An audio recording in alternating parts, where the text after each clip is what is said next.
আউযু বিল্লাহি মিনাশ শাইতানির রাজিম। বিসমিল্লাহির রহমানির রহিম।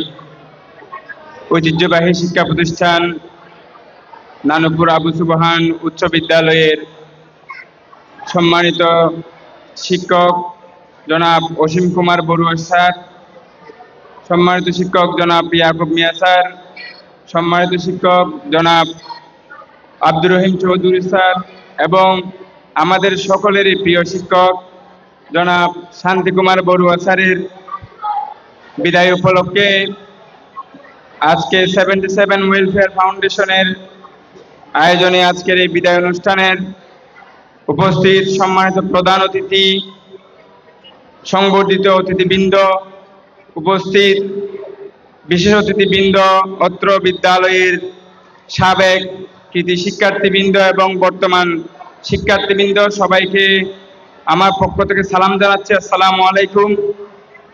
আসলে সময় অনেক হয়েছে, এতক্ষণ যাবৎ আমাদের শিক্ষকদের স্মৃতিচারণ করেছে আমাদের বন্ধুরা, নতুন শিক্ষার্থীরা এবং সাবেক শিক্ষার্থীরা যারা কৃতিত্বের সঙ্গে বিভিন্ন অবস্থানে আছেন, এবং আমাদের শিক্ষকরাও আমাদের সাথে কাটানো সেই সময়গুলো সম্পর্কে স্মৃতিচারণ করেছেন। আমি আজকে আরেকটি বিষয় যেটা আমি আজকের অনুষ্ঠান থেকে লক্ষ্য করেছিলাম, যে আমাদের সম্মানিত শিক্ষকরা যেটা বারবার প্রত্যেকের বক্তব্যের মধ্যে প্রায় উঠে এসেছিল, যে তাদের এই বিদ্যালয়ের সাথে সম্পৃক্ততা শুরুর পর থেকে এই পর্যন্ত কোনো শিক্ষকদের এভাবে বিদায় অনুষ্ঠান কখনো আয়োজন করা হয়নি।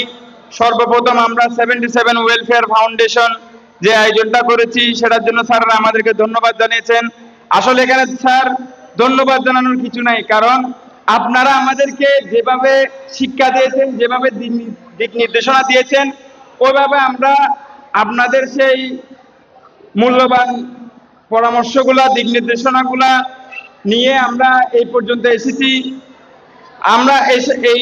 আমরা যদি আমাদের চামড়া দিয়ে জুতো সেলাই করে যদি আপনাদেরকে আমরা জুতো বানিয়ে দিই, তবুও আপনাদের ঋণ আমরা কখনো শোধ করতে পারবো না। সুতরাং আপনারা আমাদের জন্য সবসময় দোয়া করবেন এবং অতীতে যেভাবে আমাদেরকে সঠিক দিক নির্দেশনা দিয়েছেন সেভাবে দিক নির্দেশনা দিবেন, যাতে আমরা সামনে আরো ভালো কিছু করতে পারি এবং আমাদের জীবনকে সুন্দরভাবে গঠন করতে পারি, যাতে আমরা সমাজে দেশের জন্য গৌরব অর্জন করতে পারি। এবং আমাদের নতুন ছাত্র যারা আছে সবাইকে, আপনারা যারা বর্তমান এই বিদ্যালয়ে শিক্ষকতায় আছেন, সম্মানিত স্যাররা, আপনারা তাদেরকেও আমাদের অসীম স্যার, ইয়াকুব স্যার এবং রহিম স্যার, শান্তি স্যারের মতো ওই শিক্ষাটা দিয়ে আমাদের মতো আমাদের বড় ভাইরা যারা আছেন তাদের মতো যাতে ভবিষ্যতে আরো ভালো কিছু করতে পারে, ওইভাবে তৈরি করা আশা প্রত্যাশা ব্যক্ত করে সকলের সুস্বাস্থ্য এবং দীর্ঘায়ু কামনা করে আজকের অনুষ্ঠানের এবং আমার বক্তব্যের সমাপ্তি ঘোষণা করছি। আসসালামু আলাইকুম ওয়া রাহমাতুল্লাহি ওয়া বারাকাতুহু। সবাইকে ধন্যবাদ। ধন্যবাদ শ্রদ্ধেয় বন্ধুবর।